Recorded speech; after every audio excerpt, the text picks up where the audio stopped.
নমস্কার, আমি মাম্পি আর আপনাদের স্বাগত জানাই মামস কিচেনে। আজকে আমি আপনাদের সাথে পুঁই পাতার বড়ার রেসিপিটি শেয়ার করব।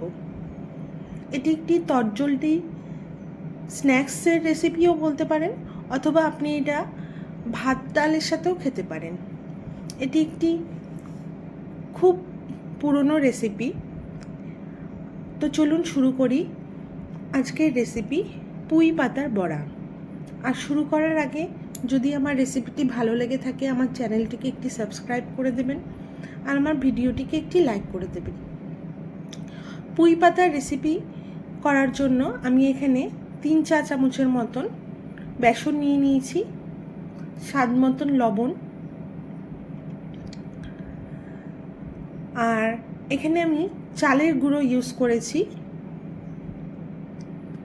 দেখুন, 2 চামচের মতন চালের গুঁড়ো, হাফ চামচ হলুদ, হাফ চামচ লঙ্কার গুঁড়ো, হাফ চামচ কালো জিরে, আর আমি এখানে জোয়ান ইউজ করেছি হাফ চামচের মতন। জোয়ান আপনারা চাইলে দিতেও পারেন অথবা নাও দিতে পারেন। আর লবণ ইউজ করেছি স্বাদ মতন। আমার কাছে চিলি ফ্লেক্স ছিল, আমি তার জন্য চিলি ফ্লেক্সটাও ইউজ করেছি। আপনাদের কাছে না থাকলে আপনারা ইউজ করবেন না, এটি একটি অপশনাল। তারপর অল্প অল্প জল দিয়ে ভালো করে ব্যাটারটাকে মিশিয়ে নিতে হবে। দেখুন, অল্প অল্প জল দিয়ে আমি ভালো করে ব্যাটারটাকে গুলিয়ে নিচ্ছি।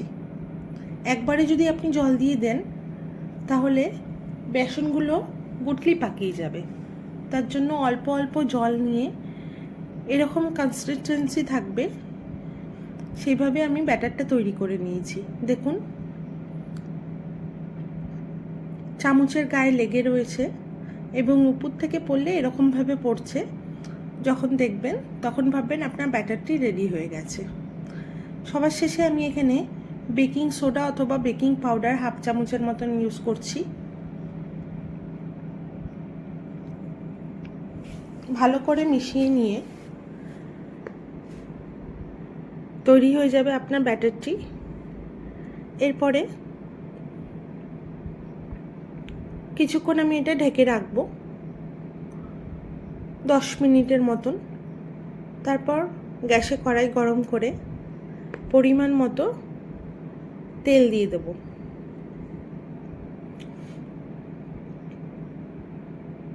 আমি এখানে সাদা তেল ইউজ করছি।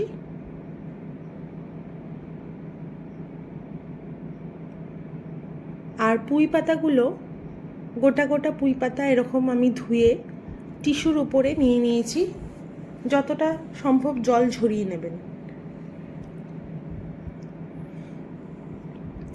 এরপরে ব্যাটারের মধ্যে পুঁই পাতাগুলো ডুবিয়ে দেখুন পুরো ব্যাটারটা যেন পাতাটার উপরে স্প্রেড হয়ে যায়। এইভাবে আমি ভালো করে ব্যাটারটা লাগিয়ে নিচ্ছি পাতার উপরে। লাগিয়ে নিয়ে এক্সট্রা ব্যাটারগুলো ছেঁকে তেলে দিয়ে দেব।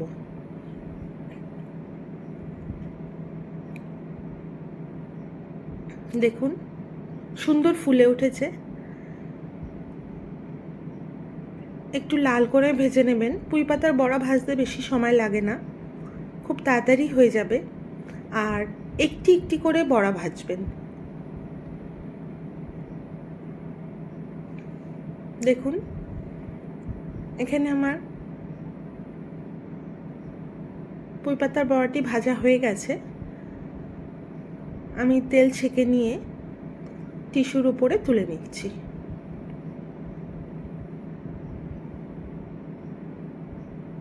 সেম প্রসেসে আমি আবার আরেকটি পাতা দিয়ে দিচ্ছি।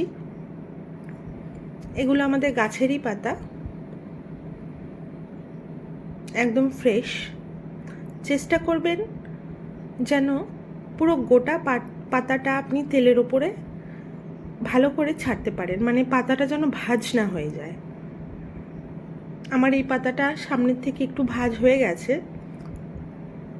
গোটা পাতাটা দিলে দেখতে সুন্দর লাগে।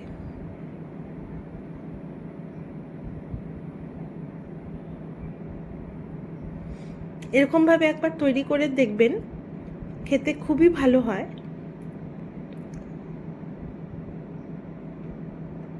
খুব ক্রিস্পি হবে। আপনি স্ন্যাক্স হিসেবেও খেতে পারেন অথবা ভাত ডালের সাথেও খেতে পারেন।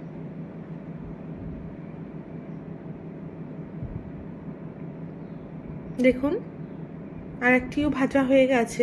এরকম লাল করে ভেজে নেবেন।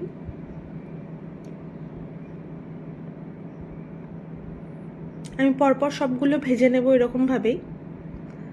দেখুন, আমি এখানে সার্ভ করে নিয়েছি। এই পুঁই পাতার বড়াগুলো খেতে খুবই ভালো হয় আর খুবই ক্রিস্পি হয়। দেখুন কতটা ক্রিস্পি হয়েছে, আমি এখানে আপনাকে দেখিয়ে দিচ্ছি।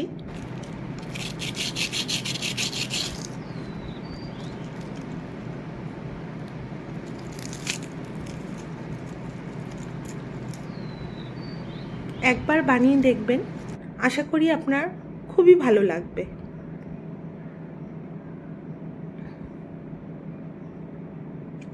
আমার ভিডিওটি ভালো লেগে থাকলে অবশ্যই একটি লাইক করে দেবেন।